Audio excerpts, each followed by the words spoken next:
Que faire après un entretien d'embauche? Bonjour, je suis Robin Dufray, conseiller en orientation et sur cette chaîne, je vous donne mes conseils pour décrocher la place que vous méritez et trouver l'orientation qui vous correspond vraiment. Alors, que faire après un entretien d'embauche? Ce que je vous conseille, c'est que pour vous, l'offre d'emploi ne se termine pas après l'entretien d'embauche. Directement, dès que vous avez fini l'entretien d'embauche, si l'entretien s'est bien passé, vous pouvez rentrer chez vous et après 1 heure, 2 heures ou 3 heures, écrivez un mail très court, juste pour dire voilà, je me permets de vous recontacter par rapport à l'entretien qu'on a eu tout à l'heure. Cet entretien m'a beaucoup plu et je suis d'autant plus motivé à travailler avec vous.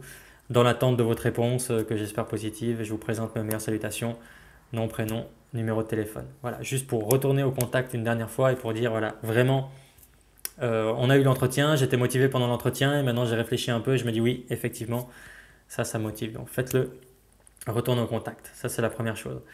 Ensuite, 1 ou 2 semaines après, si vous n'avez pas eu de réponse, vous pouvez recontacter l'entreprise.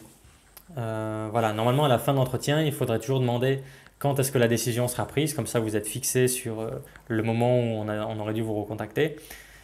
Si ce moment-là est passé, eh ben, recontactez l'entreprise pour demander. Ce qui peut arriver, c'est que là, beaucoup de personnes disent bon, ben, on aurait dû me recontacter, on ne m'a pas recontacté, c'est non, voilà, ben, voilà, je passe à autre chose et ça ne m'intéresse pas. Si vous recontactez l'entreprise, le but, c'est pas de demander à l'entreprise de se justifier, mais c'est juste de demander, bah, soit déjà premièrement où est-ce que ça en est, et si la réponse est négative, de demander pourquoi. Comme ça, vous serez fixé sur le point qui a été problématique, parce que ce qui peut arriver, c'est qu'on a tous des points problématiques dans nos postulations, et du coup, on a l'impression qu'à coup sûr, c'est ce point-là qui a posé problème, et des fois, c'est pas le cas. Donc simplement poser la question, ça vous aidera à être sûr du point qui a été problématique, et ça vous aidera à, à vous améliorer dans vos prochaines candidatures. Donc voilà, retournez au contact à ce niveau-là. Également si la réponse est négative. Voilà pour ça.